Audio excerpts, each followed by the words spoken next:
Bullied for being weak, he is trained by demons and becomes overpowered. The anime kicks off with a guy named Shinsuke Hyoudou gearing up to take on 3 thugs when he realizes they're talking to others. A girl urges the trio to quit their thug life and get a real job, but the guys mock her, demanding her and her brother's belongings. So the guy nails one of them with his stick, taking off the 3. Then he scatters some papers on the ground, activating magic that makes 3 giant hands rise and punch each of the thugs. The guy enjoys how he sent them flying, but his sister isn't amused and scolds him for taking down the thieves. They needed to find their leader, but the guy says the thugs are unlikely to spill that info. Since questioning the guys is now out of the picture, they decide to leave. Shinsuke watches them from afar, intrigued to know more about them, impressed by the guy's technique. The girl hears Shinsuke in the bushes but keeps quiet, continuing on her way. Sometime later, they stop by a stream to drink water and eat. However, the girl is fed up with being observed and throws a stone at Shinsuke. After getting hit, he leaves his hiding spot and introduces himself, explaining he's a warrior on a training journey. The girl asks why he's following them, and Shinsuke explains that he saw how they dealt with the thugs and wants to know the brother's technique. Still, the guy refuses to spill the beans. They continue on their way, but Shinsuke says he knows where the bandit leader is and proposes a deal. They explain their technique, and he'll reveal the leader's location. The guy agrees, introducing himself as Jinka, a Sendu monk, and his sister, a fox yokai named Tama. They're sworn siblings, and the technique involves talismans infused with spiritual power. Shinsuke laughs at them, but Tama terrifies him with a snake, threatening to throw it unless he shows the way to the bandit leader. Quickly, Shinsuke agrees to guide them, and Tama puts the snake on the ground, transforming it into a branch. Sometime later, the 3 reach the place where the bandits gathered, and Shinsuke explains they are the Overhelmet Gang, a notorious criminal faction in the region. He reveals their leader is a helmeted guy, rumored to have the strength of an ogre or even hidden horns. Tama notices Shinsuke knows a lot about the gang, and Jinka guesses he aims to gain fame by hunting and capturing criminals. Shinsuke says it's a good plan to help him train and questions them, mocking him for it when they seem to do the same. However, Tama clarifies that she and her brother have a goal, refusing to reveal it to someone who trembles in fear over a simple snake, taunting Shinsuke. The warrior gets irritated, claiming his fear of snakes is an exception, and could easily take down the bandit leader if he wanted. However, Shinsuke ends up shouting so loudly that all gang members hear his threat. Right away, the 3 find themselves surrounded by bandits, but the brothers don't mind as they didn't intend to stay hidden forever. Tama reminds Jinka that their goal is to teach the thieves a lesson. So they approach the leader, and Tama states that they come to say that what they're doing is wrong. She tells the bandits to stop committing crimes, but everyone laughs at the girl. Jinka gets ready to act, but she signals him to wait.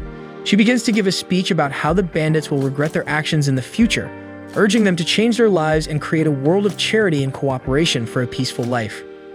After finishing, Tama acts as if she delivered a brilliant speech, and Shinsuke can't believe she sought out the leader just to say those things. The gang tries to attack the girl, but Jinka protects her, stating that humans aren't worth all the effort. However, Tama tells him to stop being so short-tempered. Next, the leader orders his gang to attack. In an instant, the girl leaps out of the way so her brother can handle the bandits, leaving Shinsuke once again impressed with both of them. After all, nobody dared to mess with that gang while they handled it calmly. At that moment, one of the guys tries to attack him, leaving the boy terrified. Despite the fear, he manages to strike the bandit with his sword, splitting his helmet in half. This boosts Shinsuke's confidence to face the leader. He draws his sword and makes his move, but suddenly 2 hands emerge from the helmet, grabbing the warrior's weapon and tossing him aside. A grumpy face emerges from the helmet, complaining about having to appear, terrifying the bandits. The monster makes it clear that it will kill anyone trying to escape. Tama recognizes it as a Katawara, a term encompassing supernatural creatures, ghosts, and other inhuman entities. Jinka deduces it's a strong one, having stayed hidden for quite some time. He contemplates defeating it with transfiguration, although admitting he'll feel guilty for being a Katawara. Tama doesn't care if it's human or Katawara, as long as those persisting in villainy are punished. The creature tries to attack, but they easily evade, and Tama releases a liquid on her hand, causing her brother to transform using transfiguration. It's a technique where the user harmonizes with the spirit of a Katawara, transforming partially into it. Jinka becomes much stronger in his spiritual form. The Katawara orders the gang to attack, but Jinka effortlessly deals with the bandits and faces the monster using only his staff, impressing Shinsuke once again. Jinka approaches the Katawara and attacks, but its hands hold the staff just like they did with Shinsuke's sword. It prepares to strike with its other pair of hands. However, the monk uses his strength and manages to execute his move, toppling the Katawara and splitting the helmet in half. This frees the soul of the man the monster was using, allowing it to move on to the afterlife. Shinsuke asks again about the brothers' objective. Tama explains that she likes humans and has become accustomed to eliminating those dedicated to evil, while Jinka says he just goes along with her. Tama declares that they are the siblings of world renewal. Later, they continue on their way and Shinsuke follows them. Thinking he never imagined that Kadawara has existed, feeling as if he has just discovered a new and amazing world. At this moment, he notices the two entering a house and deduces that they intend to spend the night there. Later, inside the place, a guy warns everyone to stay away from a road because he encountered a monster there in the afternoon. He recounts that Saren, a monk of the Dangyashu, tried to defeat Kadawara, which he called Shakugan, the man-devourer, but the monk lost the fight. The man sketches the monster and one of the Dangyashu recognizes Shakugan. Everyone gets upset because he killed Saren, and they inform that the monks of the Dangyashu order will handle the case and no one else should interfere. Shinsuke observes the conversation and warns Jinka that they might try to exterminate Tama if they find out she is a fox yokai, but Jinka says they already know. Tama explains that Dangyashu is an order of warrior monks that cultivate spiritual power to confront Kadawaras, and they don't kill without reason, only pursuing those who pose a threat to humans. Shinsuke notes that they both understand the matter well, and Tama explains that they have been in this life for a long time. She asks where the boy intends to go for his training to find out if he is not interested in helping them in the world's renewal. Shinsuke declines the invitation, pretending he wasn't following them, saying they went the same way only by coincidence, and he will spend the night with them just because it got late. Jinka shows impatience with the warrior, but Tama observes that Shinsuke showed determination when he tried to attack the Kadawara from the gang. In the middle of the night, Shinsuke gets up to train a bit because he wanted to get stronger. He was the son of a samurai, but when he was young, he was mocked by other children for being weak. Now this sword strike made the Kadawara reveal itself, making Shinsuke wonder if he could defeat such monsters.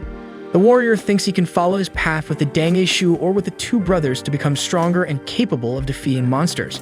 At that moment, Tama appears, guessing his thoughts, and throws him into the water. Jinka also appears and explains that his sister was worried that Shinsuke had gone out in the middle of the night to try to steal from someone. She admits that she worried for nothing, but Jinka didn't care because for him, it was just a great opportunity to mess with a human. Jinka leaves Shinsuke trembling with fear, but Tama reprimands her brother's behavior and explains to the warrior that that's just how he is. In the middle of the conversation, the girl feels sleepy and goes to sleep, acting like a child, making Shinsuke think he would learn more by staying with the Dangyashu. The next day, the warrior wakes up and realizes that everyone else had already gotten up and gone after Kadawara, which they call Shakugan. So he hurries to catch up with the group because he wanted to witness another battle against a monster. He manages to catch up with everyone but realizes that the situation is a bit tense. He decides it's better to hide and observe from a distance. One of the Dangyashu tells Jinka to stay out of worldly matters because they should be resolved by humans. Still, he responds that since the monks intend to harm a Kadawara, a good reason must be presented. Another Dangyashu replies that it's obvious that a Kadawara that harms people is evil, but Jinka says that if they are going to analyze the story only based on that, then humans are the villains. Tama catches her brother's attention again and asks the Dangyashu why Shakugan is hurting humans, but they refuse to answer, saying the temple instructed them not to discuss the matter. Jinka becomes irritated with so much secrecy, and Shinsuke observes that the boy truly hates humans, unlike his sister, who likes them and wants to make the world a better place. Suddenly, Shakugan appears behind Shinsuke, and the boy is startled to see how large the monster is. One of the Dangyashu pulls the warrior out of the way for the others to attack, and Jinka becomes annoyed to see that Shinsuke was spying on them once again. Next, the Dangyashu attempt to restrain Shakugan with their spiritual power. While Shinsuke is impressed, Jinka is relieved to know that they won't be able to defeat Kadawara with just that power. Shakugan manages to break free, leaving Jinka excited. However, Tama instructs her brother to help the Dangyashu. The boy dislikes the idea of helping humans but obeys the girl's requests and confronts the monster with his staff. Shinsuke is impressed with his power, and Tama asks if the warrior still wants to get involved with them because they live in that world of darkness. This only makes Shinsuke more excited because he knew he could become stronger alongside them. Jinka continues to face Shakugan, using talismans infused with his spiritual power, creating several hands that strike the monster. However, when he was about to defeat Kadawara, the boy notices something on Shakugan that captures his attention. The monster tries to attack Jinka. The boy swiftly dodges the blow and then rushes away with both Dangyashus to get out of there. Shinsuke is frozen with fear and almost gets left behind, but in the end, they all manage to escape while Jinka's giant hands hold on to Shakugan. Now in safety, Shinsuke remarks that he's impressed by Jinka's fast running, especially while carrying the two monks. Tama explains that it's thanks to the training his brother received from someone named Kokugetsusei, and the Dangeshu recognized the name of the monk Sendo, being impressed to learn that the boy is his apprentice. One of them, with an X-shaped scar on his forehead named Inga, mentions that Kokugetsusei has defeated countless sorcerers and evil spirits. Rumors have it that no human or Katawara has faced him and survived, earning him the title of the Phoenix Slayer. The man asks how Jinka managed to be trained by such a legend, and the boy explains that Kokugetsusei raised him from a young age, so he didn't have to do much to learn from him. Next, Tama makes it clear to the monks that they would be dead if not for her brother, and as a way to repay the favor, they must tell everything they know about the Katawara they call Shakugan. They agree, but Inga warns that they'll regret attacking the creature once they know the truth. He explains that Shakugan is a human spiritually modified and Shakugan is her real name. His partner, Ohao, continues explaining that the Dangeshu are trying to turn humans into Katawaras to reinforce their military power, and the girl was an experimental super soldier created by the main temple of the Dangeshu. Tama asks how she turned into a monster, and Ohao explains that they recruited peasants with spiritual potential for experiments. Shakugan among them went out of control during the procedure and escaped. He tells that after her escape, she returned to her village and killed all the residents, probably out of resentment for the discrimination and mistreatment she suffered for having spiritual energy. Inga explains that Shakugan left the bodies so disfigured that it was impossible to identify the dead, and she likely continues to roam the region in search of other survivors. After hearing the whole story, Shinsuke is furious with how the samurais and monks treat peasants like trash and treat the lives of the weak as if they have no value, needing to be strong and important to be valued. Ohao says it was never their intention for things to end up that way, thinking they were helping her as she was mistreated by the villagers. This only angers Shinsuke even more, questioning how the Dangeshu thought turning Shakugan into a monster was helping her. The monk explains that they intended to make her a member of the monastery, but after she fled, she eliminated her village and the Dangeshu they sent after her. Therefore, she stopped being a victim, and their goal changed to eliminating Shakugan. Shinsuke starts yelling at them again, but Tama kicks him and says it's a job for the Brothers of World Renewal. The man starts saying they shouldn't get involved as it's a Dangeshu matter, but the girl questions if they can handle Shakugan. Inga admits they need reinforcements to deal with the problem and accepts the help of the brothers. Then Shinsuke asks if Jinka will let others decide for him. The boy responds that he doesn't mind and will try to solve the problem with a good hit. And so they go outside and the two brothers use the transfiguration technique. Tama makes her hand bleed, and after Jinka ingests a drop and harmonizes his spirit with his sister's powers, he partially transforms into a fox yukai, while the girl's hair turns black. Inga immediately recognizes Kokugetsusei's secret technique, remembering reading about transfiguration, but comments that, at best, Jinka will only be able to fight on equal terms with a modified human. Suddenly, Shakugan appears, and they realize the creature followed them there. Jinka prepares to fight, and then starts hitting the Katawara with his staff repeatedly, although he's clearly holding back. The monks observe that Jinka isn't giving his all, and knowing Shakugan is quite resilient, they think it might not end well for the boy. At that moment, the Katawara lands a blow on Jinka and prepares to launch a powerful attack, a Dangeshu secret technique called the Roar of Celestial Tremor. The monks are worried about the boy, while Tama remains confident that the attack won't even tickle her brother. Jinka sees the attack approaching and uses the giant hand technique called the Earthly Fist of the Monarch to break the attack and hit right in the middle of the Katawara. And so the creature shatters into 1,000 pieces, making the boy think he went overboard. However, thanks to the attack, Shakugan manages to return to being human. They run to see the unconscious girl, but the two monks tell the kids to step back, saying she's under the custody of the Dangeshu. Shinsuke immediately prepares to fight, but Inga decides it's best to leave since he wasn't willing to face Jinka's powers. And so, after Uhu agrees and they begin to leave, the boy releases his power, returning him and his sister to normal.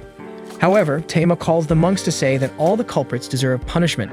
She asks the two to show them where the main temple of the Dangeshu is, the place that conducted experiments with humans, so they can pay, surprising the monks. Inga explains that they have over 300 monks inside the temple, thinking that this would make the brothers give up. However, Jinka is pleased with the idea of beating up 300 monks at once. Realizing they wouldn't change their minds, Inga instructs the two to ask Shakugan for the location, but makes it clear that when the time comes, the Dangeshu will confront them with full force. And so the monks leave, and Shinsuke thinks that Tama and Jinka must be crazy to want to face all the Dangeshu in the temple alone. After some time, Shakugan finally wakes up. Tama and Shinsuke ask how she's feeling, and the girl is confused about what's happening, asking if the spiritual surgery is over. They introduce themselves, and since she doesn't remember anything, Jinka asks her to recount the last thing she remembers. Shakugan recounts that she had just harvested some vegetables when she returned to her village and saw her father talking to a monk. He was happy, holding a good amount of money, barely looking at her before leaving her alone with the monk. The man says he knows she wants to belong somewhere since she's mistreated by everyone in the village, and he has what she wants. After that, the monk took her to the mountains, promising everything would be resolved when she woke up and put her to sleep. That's the last thing she remembers. Shinsuke gets furious with the monks again, and Shakugan asks what she's doing in that place. Jinka explains that after the operation, she went out of control and escaped from the Dangeshu temple. Shinsuke complains about the boy's honesty, and Tama quickly invents that she doesn't remember anything due to a fever, wandering in the mountains for a few days. Then the girl apologizes for causing them trouble. Later, Shinsuke goes to cut some wood, paying for their stay, using the task to vent all the anger he feels towards the Dangeshu for what they did to the girl without caring. In a flashback, it's shown when Shakugan returned to her village as a monster and lost control when she saw everyone who made her suffer, including her own father, who still had the money he received from the monk. Back to the present, Shinsuke continues cutting wood until Tama appears asking where his brother is because everything is ready for them to go to the main temple of the Dangeshu. Shinsuke explains that he hasn't seen Jinka and wonders how the monks managed to turn a human into Katawara, but Tama simply replies that she has no idea how they did it. The lady hosting the four finds the girl cute and asks her age. Tama answers that she's around 200 and something years old, but the lady finds it amusing, thinking it's just a child's joke. Later, Shinsuke goes to look for Jinka and finds him calmly near a cliff. He explains that everything is ready for them to leave, and the boy thanks him, saying that Shinsuke is a good employee, which annoys him since he was just doing him a favor. And so the group heads towards the main temple of the Dangeshu, with Shinsuke eager to make the monks pay for making Shakugan suffer and eliminating everyone in his village, although he recognizes he's far from being strong enough to face all of them. Then Shinsuke asks Jinka if he really intends to face the Dangeshu for what they did to Shakugan, considering she's a human he hates so much. The boy clarifies that his reason is different because the Dangeshu are humans hunting Katawara, and he sees the group as a bunch of vermin that needs to be exterminated. This scares Shinsuke, and Jinka notices the fear in his eyes. Shinsuke tries to deny and act brave, saying he's not afraid of a kid like him. Then Shinsuke says he'll accompany the two until he becomes strong enough, but Jinka tells him that if something happens to him, it's not their problem. After walking for a while, the four reach the valley, where according to Shakugan, the main temple is right in the middle, making it easy to locate. Tama climbs onto Shinsuke's head to get better view and asks Shakugan if that's where her operation took place. She agrees, and Jinka thinks that to reach the temple, they have to cross the gates and go through the building to the inner area. His sister reminds them that their goal is just to scare the monks into stopping the experiments, believing not all of them are wrongdoers. Next, the girl asks Shakugan and Shinsuke to stay with her, watching the situation from the top of a mountain while Jinka takes care of everything. Her brother warns that the situation might take longer than usual, making her a bit sad. And so after the two activate the transfiguration technique again, the siblings split up and Tama goes with the others to the top of a mountain, while Jinka heads to the temple. Upon arriving, he's excited about the idea of breaking down the temple gates, but to his surprise, the Dangeshu open the doors, showing they're prepared to face him, thanks to Inga, who was waiting for his arrival. The monk assures Jinka he'll have an extraordinary funeral and orders the others to attack. The boy thanks them for the welcome, eager to face so many humans at once. Then, everyone strikes him in various parts of his body, but the Dangeshu soon realize it was just a shikigami and he was actually on the roof. At that moment, Jinka prepares to use the monarch's earthly fist on them while, nearby, Shakugan, Shinsuke, and his sister strain to see the fight from the top of the mountain. Jinka continues attacking the monks when Inga suddenly shoots his leg with a shotgun. The boy remains firm and beats the Dangeshu, giving them a beating with his staff. However, when he's about to attack Inga, Jinka realizes the monks are about to use their secret technique, the roar of the celestial tremor. After the attack, Shinsuke becomes concerned about Jinka due to the magnitude of the explosion caused by the secret technique of the Dangeshu. Inga thinks he has defeated the boy, but then Jinka attacks him and the other monks with fury, making him realize that the boy lives up to his master, even though he knows that Jinka's spiritual energy won't last forever. Sometime later, Tama observes that the fighting has stopped and deduces that her brother has managed to win and proceed on the path to the temple castle, where the Dangeshu conduct experiments on humans. At that moment, Shinsuke notices that despite the girl being a Katawara in human form, she still has fox ears. Tama then reveals that she also has human ears and explains that the fox ears are to remind her of who she truly is and are also useful for good hearing. Shinsuke asks if Tama would cease to be a Kadawara if she forgets who she is, but the fox explains that it wouldn't change her nature, and that she simply likes to keep her ears during transfiguration out of habit. Then Shinsuke asks if Jinka can maintain his Kadawara form by using the transfiguration technique for a long time, and Tama explains that the technique ends shortly before permanent transformation, so he couldn't remain as a Kadawara forever. Meanwhile, in the temple forest, Jinka is observed by the Dangeshu and their leader Yazen, who is disappointed with his monks for allowing a simple boy to do as he pleases. The leader decides that the best course of action is to move the laboratory to a place where they won't be bothered. At the same time, Jinka observes Yazen talking and suspects that he is the boss. Next, the leader assigns one of the monks to deal with Jinka. The man faces the boy alone, confident that he will win and make him regret messing with the Dangeshu. The monk transforms into a creature and Jinka deduces that he is one of the enhanced humans who underwent the experiment. The creature advances and grabs the boy, but Jinka easily turns the tables, crushing him with a technique called the flail of the ancient tree. Then Inga appears and notices that the boy is getting tired of using so many attacks. He asks Jinka about his goal in confronting the Dangeshu, pointing out that even if he defeats the monks, he will be hunted for the rest of his life. Ignoring Inga, Jinka understands that the man was just trying to buy time until reinforcements arrive. As a reward for Inga challenging him so much, Jinka decides to answer his question and reveal what he's seeking. Jinka explains that his goal is to steal all the Dangeshu's research material to perfect his master's transfiguration technique. His dream is to rid himself of his human part and become a true and complete Kadawara. After explaining his objective, Jinka continues on his path, leaving Inga surprised by his goal. The monk observes that despite being a human traveling with a fox yukai, the boy is more demonic than her. Jinka moves forward until he reaches the castle that Shakugan explained is where the experiments take place. However, he doesn't know how much longer his spiritual strength will be able to sustain transfiguration. Excited to fulfill his goal and destroy the facility, Jinka attacks when suddenly the castle moves and a giant hand hits him, sending him flying. At that moment, Tama returns to normal and realizes that her brother's transfiguration has unraveled, meaning he is either conscious or dead. Everyone worries about Jinka when suddenly one of the Dangeshu appears on Inga's orders, instructing him to capture Shakugan alive or dead and eliminate the other two. The monk transforms into a creature and Tama comments that he is one of the enhanced humans. This triggers Shakugan's memories of when she was in her monster form. Shinsuke pretends they are just travelers who know nothing about the Dangeshu or their experiments. He begs the monk to spare their lives, but it's evident he is lying since he referred to a monster as a monk.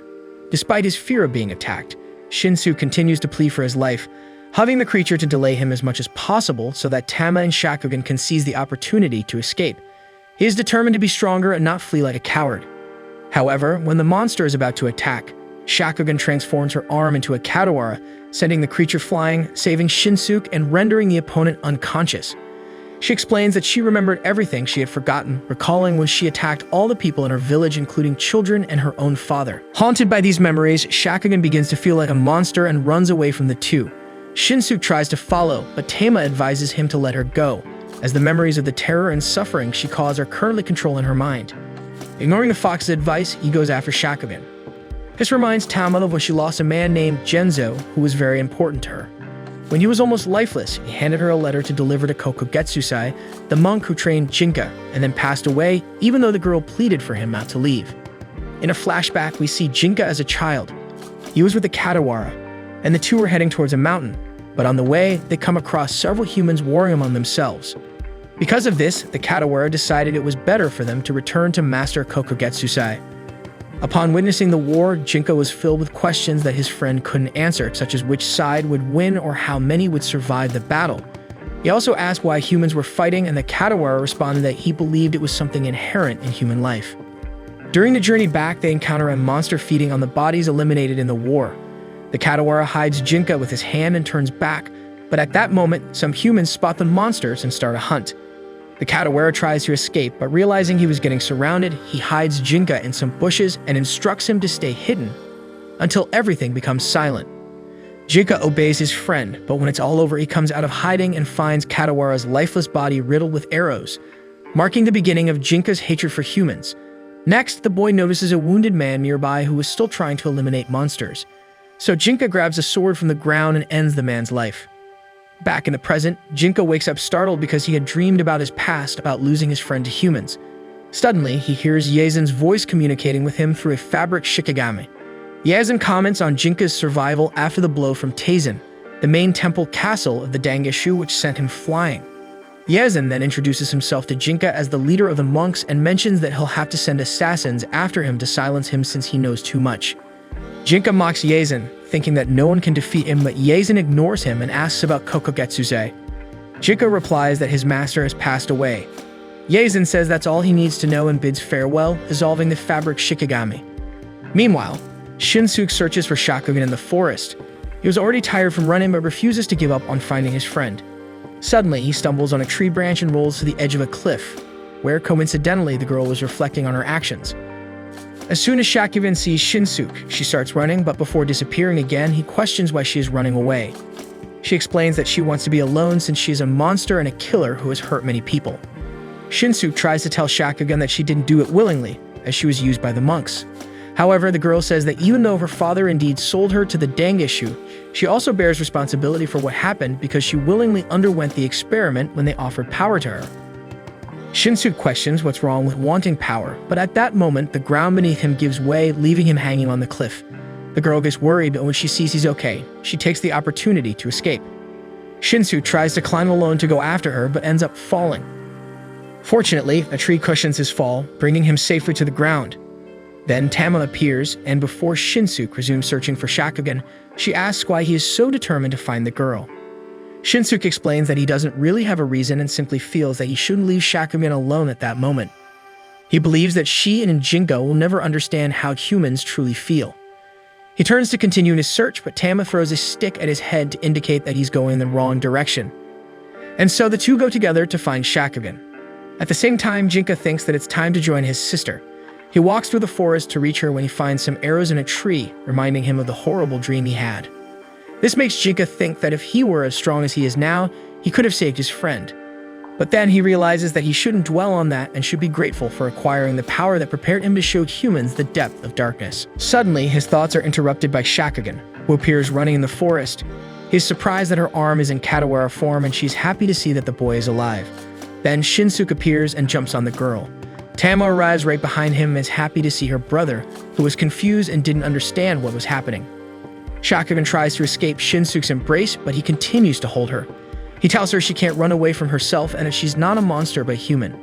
Afterward, he says that weak people have no choice and can't overcome oppression, so it's natural to desire strength and power. Then Shinsuke starts crying and asks why Shakugan isn't happy now that she has the power. She doesn't understand his sadness, and they both start crying together. Tama and Jinka observe them and are reminded again of their losses. Then the fox tells her brother that just as there are kind and cruel Katawaras, there are also humans of both types. She also reminds him that he himself is human and should overcome his hatred for his kind, no matter how long it takes. Afterward, Tama asks Shakugan to join them.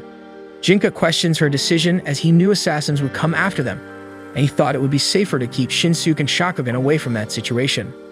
But Tama disagrees, stating that in their group there's a Katawara, a human, and something in between, and that he has the power to protect all three. This way he could learn from them how to live his life. And so in times of war between humans and Katawara, monsters devour people while being hunted by them simultaneously. In a small group, humans and Katawaras walk hand in hand. Afterward, the gang heads to the house of Jinka's master, Kokugetsuse, where the boy was raised and lived alone for some time after the monk's death until he reunited with his sister. There, Shinsuke trains with Jinka, and unsurprisingly, the guy gets a beating.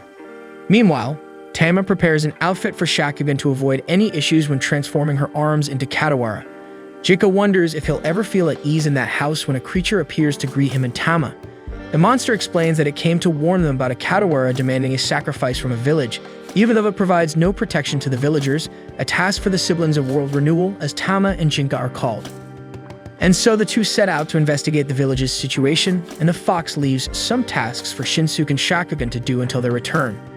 However, the girl goes out to gather some vegetables, leaving all the heavy lifting for Shinsuke.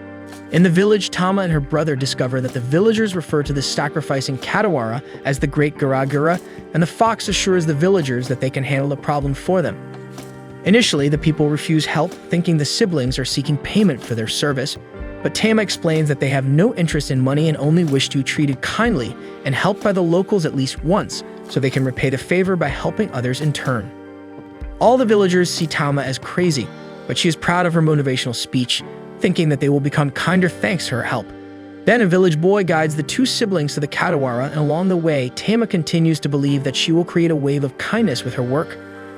Jinka then remarks that renewing the world with that tactic might take 1,000 years, but his sister remains undeterred because to her, if the world is better after 1,000 years, she will have fulfilled her duty.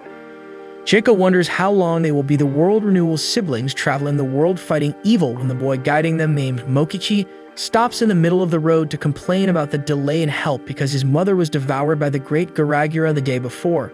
He is furious that the two did not arrive sooner and expresses hope that they too will be devoured by the monster. Jinka thinks about how humans only care about themselves and do not deserve his sister's love.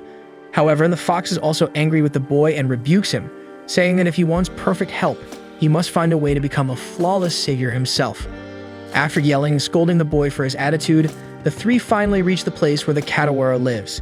Tama asks the great Garagura why it demands sacrifices from the village, and the monster explains that it's its payment for not destroying the place. The fox comments that this is unjust and gives 3 options to the great Garagura: repent for its misdeeds and ask for forgiveness, or take a beating and then ask for forgiveness or die from a beating. However, the creature ignores the fox's words and launches an attack on the 3. Jinka quickly lifts Tama and the boy into the air to protect them from the strike.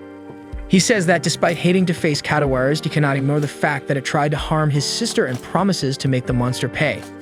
The great Garagura becomes afraid of the boy and immediately takes a woman out of his belly who hadn't been digested yet to have a hostage to protect himself from Jinka. The boy contemplates taking action before his sister says anything, but at that moment, Mokichi starts begging the monster not to harm his mother and to use him as a hostage instead. So Tama lets Jinka decide how to proceed. He thinks his choice is obviously to ignore the hostage since he didn't care about humans. However, he can ignore the child crying for his mother. Suddenly, a man appears and swiftly eliminates the great Garagura. He calls Jinka a disciple of Kokogetsusai, the Phoenix Slayer, as his master used to be called, showing that he knows the boy. And so, while Mokichi reunites with his mother, Jinka and Tama discover that the man who eliminated Katawara is one of the assassins the Dangeshu said they would send after them. The man comments that he's a bit disappointed with Jinka because the monks said he's a monster in human skin, unable to see the boy in that way. Then he takes Mokichi and his mother hostage to force Jinka into a duel, preventing the siblings from escaping. Jinka thinks he doesn't care at all about what happens to humans, but for some reason, he can't ignore the hostages. Because of this, Jinka and the man go to a rock-free area for their duel, where Tama instructs him to introduce himself. The man says his name is Zanzu Reidu and that he's one of the Dark Eaters. He explains that the Dangeshu sends him after a Katawara and he eliminates them, selling the pieces to people who consume monster flesh, which he sees as normal since Katawara feed on humans, creating a two-way street. The siblings are taken aback as they didn't know there were people who consume creatures, and Jinka is furious that the Katawara, which he venerates, are chewed by human teeth, dishonoring their bodies. Then Jinka introduces himself to Reidu as a monster, and they begin to fight. Jinka confronts his opponent with a technique called Flame Princess's Roar. The man uses his sorcerer's sword to block the attack and then launches a strike, making Jinka use the earthly monarch's fist to protect himself. The boy notices that Reidu's sword has great spiritual power. He then attacks with his techniques called Ancient Tree's Scourge and Dragon's Water Wall. Tama watches the two fight alongside Mokichi and his mother and notes that the man forced his brother to use 4 of his main techniques. After a while, they become exhausted from fighting, and Reidu admits he can't defeat Jinka with his sorcerer's sword. The boy asks if he's surrendering, but Reidu explains he's just switching to a weapon that can defeat him. Jinka is puzzled because he doesn't sense any spiritual power from Reidu's new sword and doesn't understand why Reidu chose to fight with a normal weapon.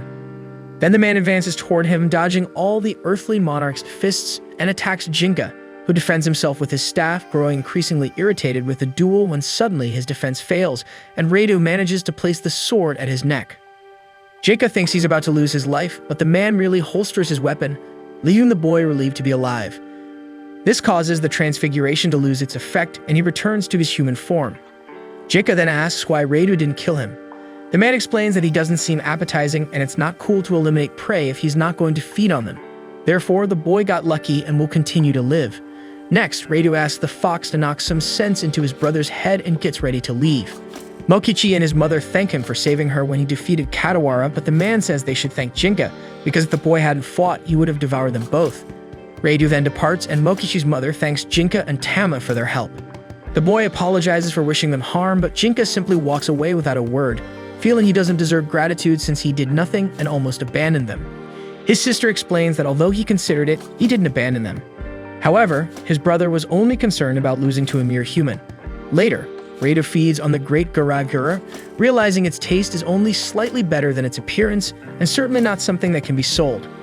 At this moment, one of the Dangishu questions why he didn't eliminate Jinka, even though he won the duel. The Dangishu reminds Rado that his sister's life is in their hands, and he must face the boy again and end his life. The next day, Shinsuke was sore from doing the activities alone. Tama wakes up and asks where her brother is, and Shakugan explains she saw him leaving early in the morning.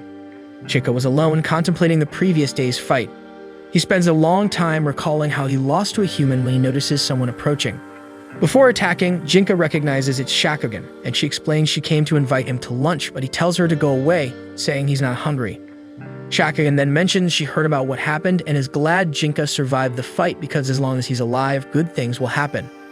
Jinka asks what good things happened since she was exiled from her village, sold by her own father, and turned into a half-Katawara.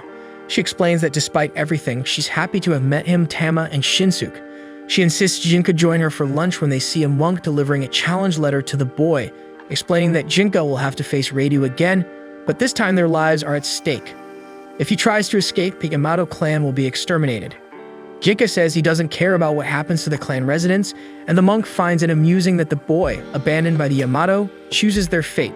Later, Jinka and Shakugan return home and recount what happened. Shinsuke is furious and calls the Dangishu cowards, asking why they threatened the clan. Tama explains it's where Jinka's family lives. Then the boy reveals he has no relationship with his parents because his master adopted him right after he was born. His sister asks what he will decide, and Jinka explains that although he doesn't care about the fate of the Yamato clan, he can't accept being defeated by a human. And so Jinka decides to accept the challenge despite fearing the outcome of the fight, understanding that he needs to find a way to win to survive. On the next day, Rado and Jinka are set to face each other again, with the whole group watching the fight alongside the Dangishu. However, as soon as the duel begins, the boy realizes he made the wrong decision. Despite managing to adjust his attacks according to his opponent, Rado goes beyond and surpasses him. In that moment, Jinka sees his entire life flash before his eyes, thinking this might be the end. However, this determination prompts him to find a way out. Jinka then employs his monarch's earthly fist technique to crush his opponent, disregarding the fact that he will suffer the attack along with Rado. The blow leaves both of them battered, breaking Rado's weapon, and the boy starts laughing. He claims that being brought to the brink of death awakened his true fighting spirit. However, unlike Jinka, Rado can barely stand after being crushed and admits defeat, making the boy release a sinister laugh for having defeated the human. Tama is relieved to see her brother emerge victorious, fearing the loss of another important person to her. As the transfiguration effect wears off, Rado prepares for his end, but Jinka tells him he's lucky and will keep on living, the same words the man said to him after defeating him in their last duel. Tama is proud of her brother's attitude, while Shakugan and Shinsuke are impressed by his fighting abilities. Tama explains that the three of them were cheering for Jinka and asks if having human comrades was really that bad. Meanwhile, Rado still can't stand and worries about what the Dangishu will do to his sister since he lost the fight. The monk who ordered the duel explains that he received a message from Rado's sister, stating that if he lost, she would be the next assassin. Rado is confused, and the Dangishu clarify that his sister's life was never in their hands because none of them can match her. In reality, she is one of their 4 beast leaders. The monk advises Rado to forget about his sister, as she has forsaken humanity to become a demon of war. A few days later, Jinka and Tama follow Shinsuke to the entrance of a cave and discover that he's taking a rice ball to Rado, who, in exchange for food, was training Shinsuke how to handle a sword. Rado calmly eats his meal while noticing that the guy has good vertical strikes, although he needs to improve his lateral ones. He then instructs Shinsuke to relax his shoulders and pay attention to the sound the air makes, explaining that when he executes the correct strike, the sound will be different. With his advice, Shinsuke manages to execute a correct lateral strike, while the 2 brothers watch from a hiding spot in a bush, and Jinka remarks that the guy deserves a beating for raiding their pantry. Jinka then calls out to Shinsuke, startling him since he hadn't noticed the presence of the boy and his sister, unlike Rado, who spotted them hiding. Shinsuke quickly explains that Rado isn't a bad man, and as a result, the man is taken to Jinka's house so the group can tend to his fight wounds, where he takes the opportunity to explain why he ended up with the Dangishu group. Rado explains that his clan doesn't have much political power, but they possess a lot of spiritual strength, which often embroils them in battles against the Katawaras, and as a result, they try not to attract attention. However, because he still needed to eat, he became a cum darkness, while his sister became a nun of the Dangeshu. Radio explains that she has average spiritual power compared to the other monks, and thus the leaders of the order could eliminate her at any time, which is why he obeyed the Dangeshu, although he discovered that in reality his sister, Hino, gained fame among the monks and became Hygen, one of the 4 beast leaders of the group and apparently the next assassin to go after Jinka. Then the boy explains that it was pure luck to have defeated Radu without delivering any fatal blows, and his sister might not have the same luck, but the man says that maybe she'll defeat him instead of the other way around. Meanwhile, Tama reflects that Hygen, the new name for Hino, means frozen rock, a name similar to Shakugan's, which makes her and Jinka suspicious that Radu's sister might be another person spiritually modified. Next, Shinsuke sees a creature resembling a tree trunk approaching the house and gets scared, but then discovers that it's a friend of Jinka's. The creature is injured and explains that a woman appeared out of nowhere and chased him away, sending a warning that she's after the boy. Immediately, everyone suspects Hygen, and Rado tries to go after his sister, but still being injured, he struggles to get up and Jinka apologizes, explaining that he'll have to eliminate her for injuring one of their mountain friends. So the boy leaves and Tama asks Shinsuke and Shakugan to stay in the house to take care of their friend while they're away, but Shakugan insists on going along and Shinsuke realizes he'll be alone with the creature. And thus the whole group, except for Shinsuke, goes to where Hygen was spotted. The woman is happy to see her brother, and they start talking, but Jinka interrupts them, eager to fight and make her pay for what she did to his friend. Tama notices how worked up the boy is and tells him to cool his head. Then the two activate their transformation and Jinka morphs.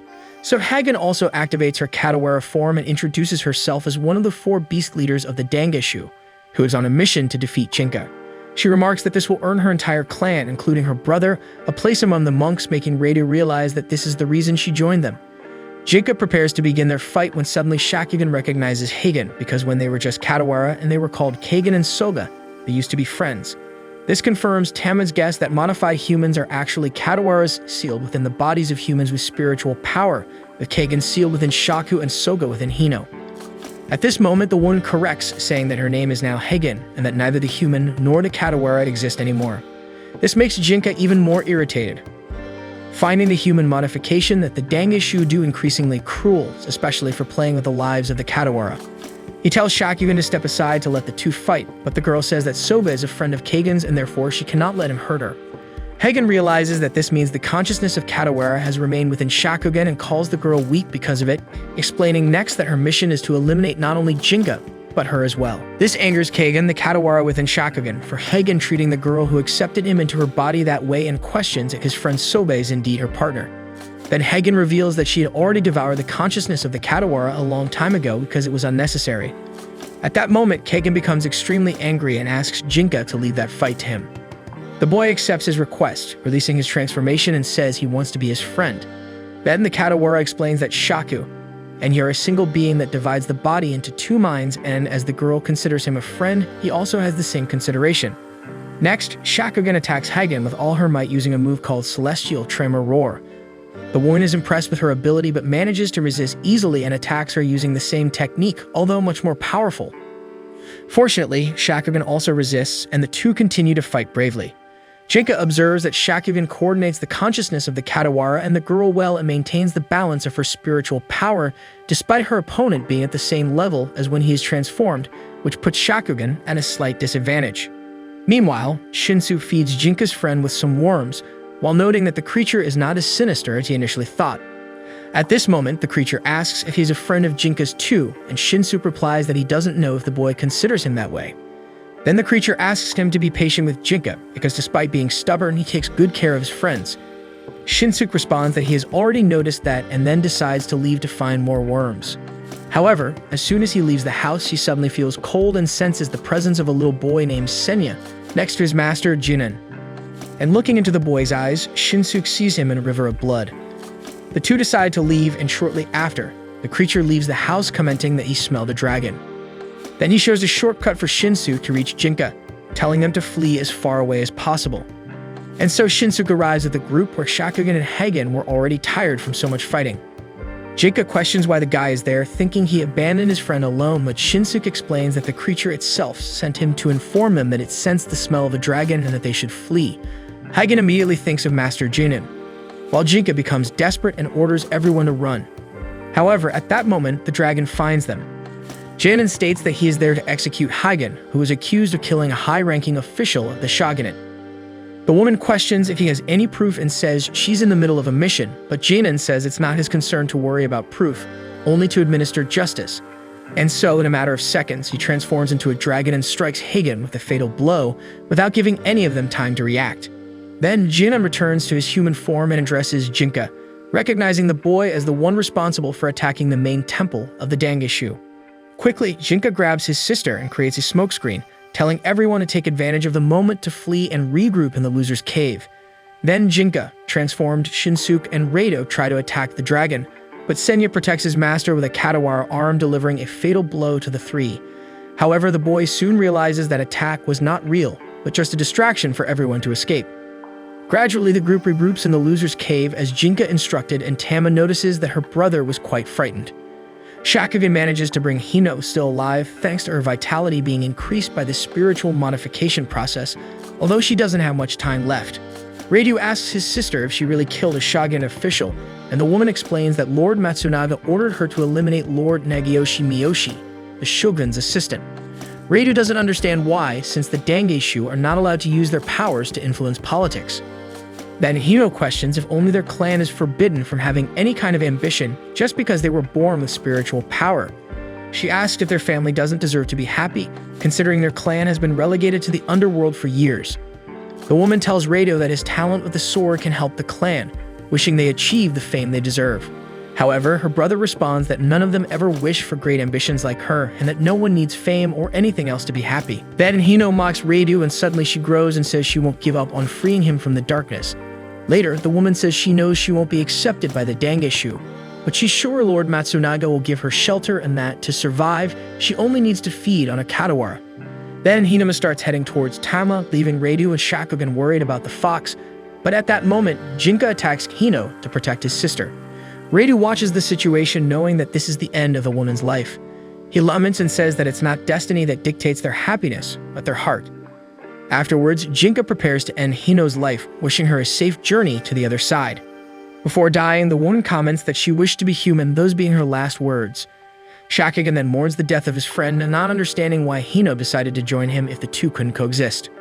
Tama tries to console her friend and then instructs her brother to confront Jinin because they couldn't keep running away from the dragon forever.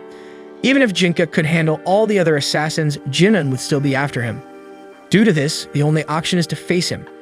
Shinsuke asks if it's possible, and Tama says that to ensure Jinka isn't defeated, they need to take 3 steps to prepare. The first step is to find the Dangishu laboratory and put an end to the cruel experiments with the Katawara once and for all. Next, they must steal the research results from the monks and gather information to help them defeat the dragon. Finally, they should use what they discover to escape, buying time to prepare for the inevitable encounter. These steps intertwine what they need to do to overcome the opponent with the mission of stopping the experiments. Shakugan then mentions that before doing all this, the Katawara inside her body wants to take her friend's remains back to their home. Despite not knowing the location, she can find it by the smell. Tama agrees to fulfill the Katawara's wish before starting the 3 planned steps. Hyoudou wishes the group good luck and decides to stay to bury his sister.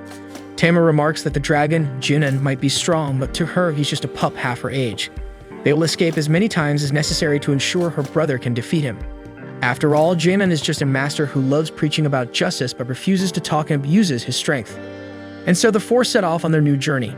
Shinsuke reflects that what began as a path for survival has turned into a profound contemplation of what defines humans and Katawaras. Before the group set off, Shinsuke received a weapon from Hyoudou called the Arabuki Sorcerer's Sword, which has the power to control winds through spiritual abilities. The man explained that the weapon is passed down from generation to generation in his clan, but as he is now going to serve and protect the shogun, Yashiteru, and his family, so that his services pay for the actions his sister committed, he will give it to Shinsuke, because the boy will surely need the spiritual sword to face Lord Yoshiteru, who is known for having a natural talent, just like a master swordsman. Later, Hyoudou asked Shinsuke to teach the monk a lesson, so that he pays for what he did to his sister, and the boy accepts to do it for him. After all, the man was asking for his help and giving him his spiritual sword as a gift. Back in the present, Shinsuke feels great during the journey for having his spiritual weapon, but when he tries to wield the sword, he causes an explosion that throws him away. Jinka explains that this is what happens when someone without spiritual power uses the sword, and he was lucky not to be sliced or thrown into the clouds, which could very well have happened, making the guy stop feeling confident and return to feeling weak. After walking a lot, the group stops to rest, and while Tama sleeps on Shakugan's lap, the girl comments that she is excited about the trip, and that they are getting close to Kagen's house, the Kadawara inside her body. However, Shinsuke and Jinka were not enjoying the journey like her, because they were not excited about the idea of being close to facing the Dragon Man, especially because Shinsuke still didn't know how to use his spiritual sword. Shakugan cheers up her friend, saying that he will surely manage, but Jinka immediately says that his comment was without any basis. Shinsuke starts complaining that Jinka always discourages him when suddenly Tama wakes up smelling something with her fox-like sense of smell. She quickly runs in the direction of the smell until she reaches a group of monkeys who were carrying several barrels of sake, and starts negotiating her turnips for one of them, desperate to get some of the drink. The monkeys explain that they cannot give anything because the barrels belong to a guest, and that's why she must negotiate with him. So the group goes after this guest, and on the way they explain to Shinsuke that the monkeys are Kadawara monkeys who love alcohol. Tama comments that Kagen must know about them, and then Kadawara takes control of Shakugan's body, explaining that the girl doesn't mind him doing that and says he is excited to try the legendary drink of the monkeys. After a while, the four arrive at the monkeys' host, Doran, a Dangishu, who recognizes the group responsible for the attack on the main temple. The team gets into a defensive position when they realize that the man is one of the monks, but Doran introduces himself as the Tiger, one of the four beast leaders of the Dangishu, but reassures them, explaining that he won't attack any of them. After all, no one ordered it. Then Tama gets excited again and challenges Doran to a drinking contest, feeling confident because she knows they have an advantage, since the man had already drunk a lot and wouldn't be able to drink much longer. And so they begin the challenge, but Jinka proves to be extremely weak at drinking sake, getting knocked down at the first sip, while the other three get super excited drinking the legendary monkey drink. While they drink, Tama praises Doran for maintaining his composure after discovering that the group is responsible for the temple attack, and asks what led a Dangishu like him to visit the monkey folks.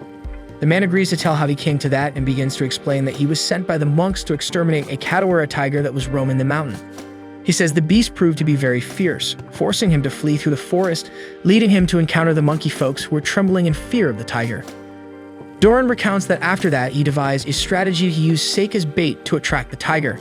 His plan left the tiger dizzy, but the animal still proved to be a strong opponent, and after a two-night battle, he was severely injured and the tiger sobered up again.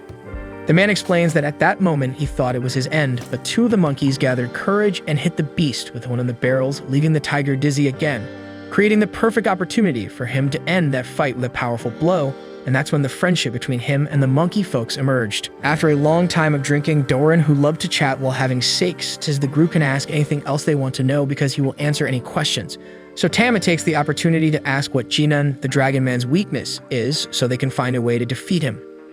Doran jokes that he has a weakness for spicy food, but then tells the group not to waste time thinking about it, because he will be the one to defeat the Dragon Man, as they are old rivals from the same city. Doran explains that he became one of the Dangishu following in Jinan's footsteps, dedicating his entire life to surpassing him in martial arts, and that's why he is the only one who can defeat him. With this, Tama deduces that Doran is also one of the spiritually modified humans who have a Kadawara inside their bodies. The man refuses to answer, explaining that he wants to leave that mystery, and then praises the fox's resistance to alcohol, making her remember the first time she tasted sake with her old friend Genzo, who died from an illness. Then they refocus on the challenge and start laughing, each thinking they will be the one to win. However, at night, Tama can't hold on and falls asleep, as well as Shinsuke, leaving only Shakugan and Doran standing. But he was already getting dizzy and couldn't drink anymore, while the Kadawara remained lively with the drink and showed no sign of wanting to stop. And so the next day, everyone wakes up with a hangover, except for Shakugan and Jinka, because she proved strong with alcohol while he only took a sip. The group prepares to leave, and Doran, still recovering from the night before, says that in their next encounter, Jinka and he will fight, so the boy shouldn't let himself be defeated by Reshin, the next assassin who will come after them. Then the four continue their journey, and Shinsuke comments that he was surprised to see a Dangishu making friends with Kadawaras, but Jinka says that nothing prevents him from eliminating the monkeys later. Shinsuke says he doesn't think that will happen. After all, he could have attacked the group during the night and didn't, but Jinka still doesn't trust a Dangishu. At this moment, Shakugan interrupts their discussion because she wants the journey to be peaceful and fun. Jinka then asks if she's on the side of humans or Kadawaras, and she responds that she is only on the side of her friends. And so they continue on the path, and after another long journey, the four arrive in a village surrounded by a barrier blocking their passage. Jinka considers taking the detour, but Shakugan explains that for some reason, Kagan insists on going through that path, and Tama respects his decision since they were heading to his homeland. So Jinka reflects that he can create a temporary hole in the barrier for only one of them to pass through, and Tama volunteers to go, negotiating their passage with the village residents. And so Jinka opens a hole in the barrier and the fox crosses, but only later does his brother realize that she has never negotiated anything in her life, which concerns Shakugan and Shinsuke. Tama walks through the area without encountering anyone despite finding no signs of a trap. Suddenly, a Katawara appears, introducing itself as Fuko, the one responsible for the barrier protecting the village.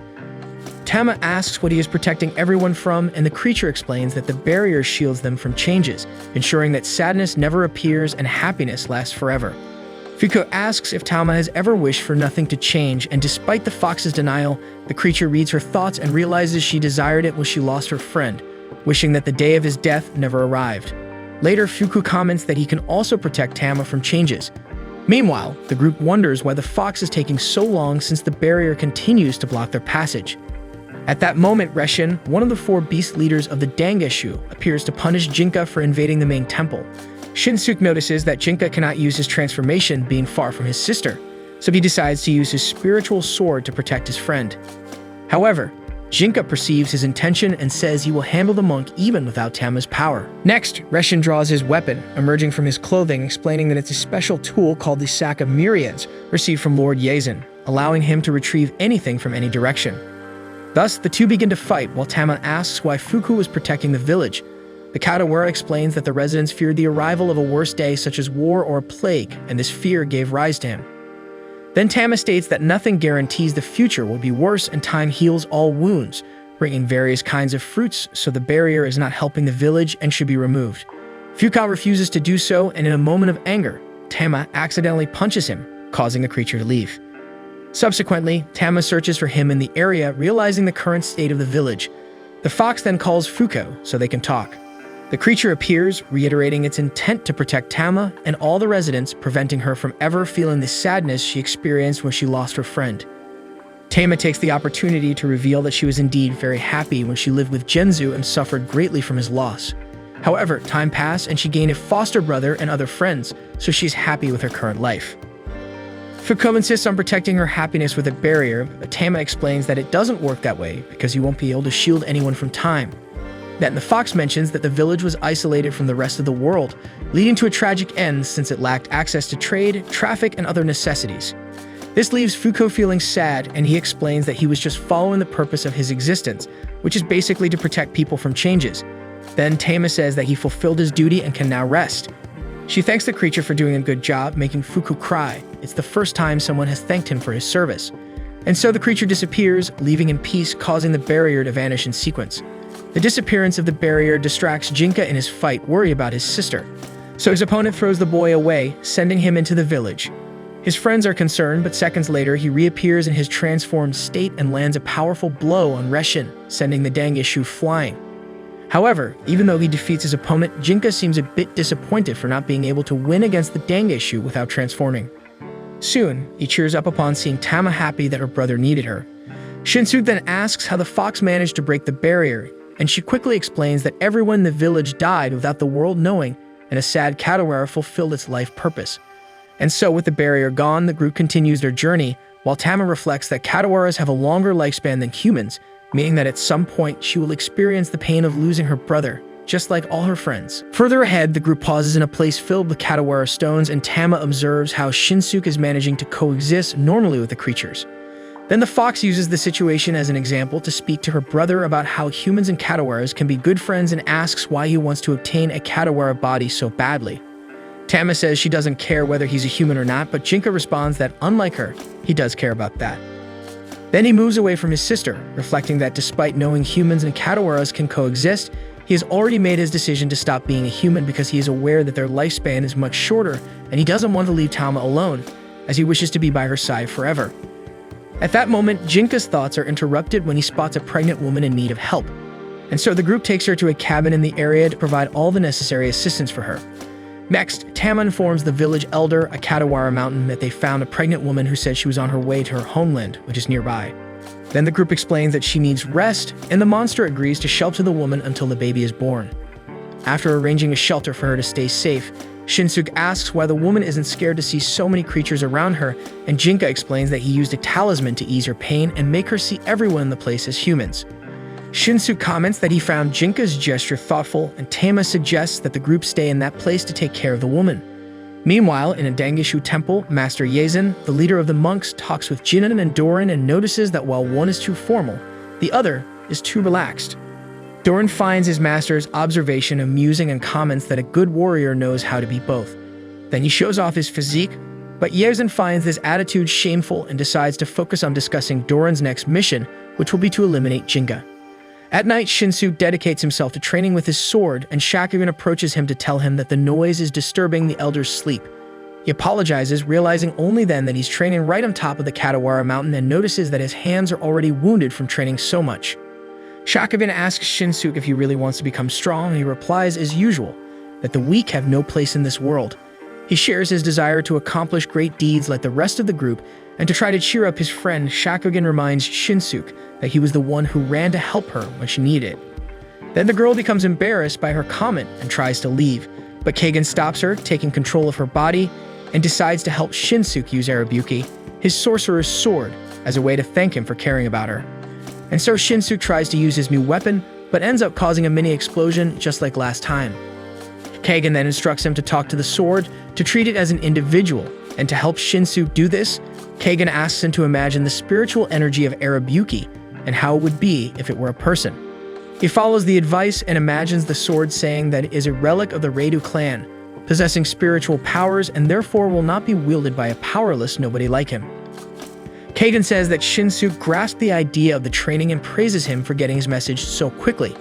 He explains that it was similar to the way he learned to use the sword, because as a child he imagined the spirit of a samurai and trained the same move repeatedly. Kagan realizes that this explains why Shinsuke has a much better vertical strike than the rest of his strikes, and encourages him to continue training to become worthy of Shakuyaku, saying he wants the two of them to marry someday. Immediately, the girl takes control of her body, dying of embarrassment at Kagan's comment. She and the Katawara have a quick argument, and then Shakugan runs off, leaving the guy alone and completely nervous about that marriage thing. However, this actually encourages him to continue training, and Jinka, who overhears the whole conversation, complains about having to put up with that romance. The next day, Shakugan takes a look at the pregnant woman's belly and asks if she has already chosen a name for the baby. The woman explains that she hasn't decided what to call their son yet and asks for Shakugan's name. The girl starts to answer Shakuyaku, her old name, but quickly changes and introduces herself as Shakugan. Then the woman decides to take Shaku in her honor and names her baby Shakuyaku, not knowing that this is her original name. This leaves the girl touched. Next, Jinka suggests the name Kagan if it's a boy, and the mother approves the idea, which makes Shakugan even more excited to see the baby's arrival. Jinka remembers her saying that she's with the group when her sister interrupts his thoughts, calling him to feel the baby too. So with much reluctance, Jinka approaches the belly, but before he can touch it, the woman goes into labor. Meanwhile, Doran and Reshin arrive at the mountain's gate, and the man tells the village elder that he and his partner are after a wanted boy. Suddenly, Reshin interrupts and starts threatening the Katawara, saying he'll chop him up if he refuses to hand over who they want. But Doran silences the monk and politely asks the elder for permission for both of them to go after the Dangishu's enemy. While Doran explains that he doesn't want to cause any trouble for the village, discreetly the elder asks the other Katawaras to go warn the visitors of the danger and ask everyone to hide in the cabin. Then the Katawara gives permission for the two Dangishu to move forward. Reshin then informs the elder that he saw the group they are looking for with his remote vision, and therefore, if he tries to hide the people of his village will be attacked. However, Doran informs his partner that this won't be necessary because Jinka and the others have facilitated their work by coming to meet them. Jinka already appears in his transfiguration form, while Shakugan releases his Katawara arms to lend his support, and Shinsuke thinks that if things get tough, he will be forced to use his spiritual sword. Despite the apprehension, everyone knew they had no other option but to fight, because if they tried to hide, they would be found sooner or later, so showing themselves in that way was the safest way to keep the woman and her baby safe. Then Doran informs Reshin that he is eager to duel with Jinka, and therefore he should stay out in the fight. The man agrees, but notices that one member of the boys' group is missing and goes to look for where the fox is hiding. Meanwhile, Doran takes on his tiger form to fight against Jinka. His new appearance worries Shakugan and Shinsuke, but everyone stays firm in their position. And so the duel between the two begins, and Doran advances, using his tiger speed to deliver several consecutive blows until finally landing a punch on Jinka, sending the boy flying away, leaving his friends worried. Doran boasts about his technique, explaining that it derives from an ancient Western martial art that focuses on the strength of the fists. Jinka becomes furious for being beaten by a human technique and unleashes his attack called Flaming Princess's Roar, followed by the flagellation of the ancient tree. However, everyone is surprised to see that Jinka's two strongest blows had no effect on Doran, and the man scoffs at his resistance. Then he advances on the boy to deliver his final blow called Fist of the Fallen Dragon. To block his attack, Jinka uses the Earthy Fist of the Monarch, but ends up being beaten once again. Then he tries to use the Earthy Fist of the Monarch again, finally managing to injure Doran, leaving both of them wounded. But Jinka is more affected by his opponent's powerful blow.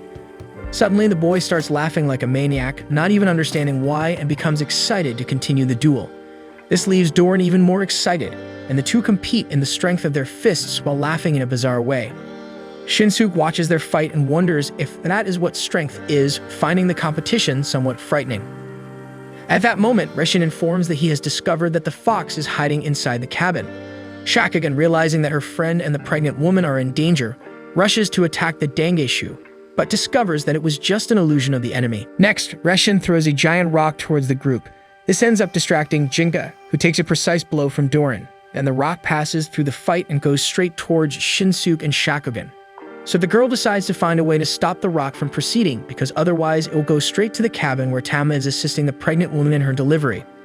And so the girl asks for help from the Katawara within her, and Kagan quickly takes control of her body and uses her arms to hold the giant rock.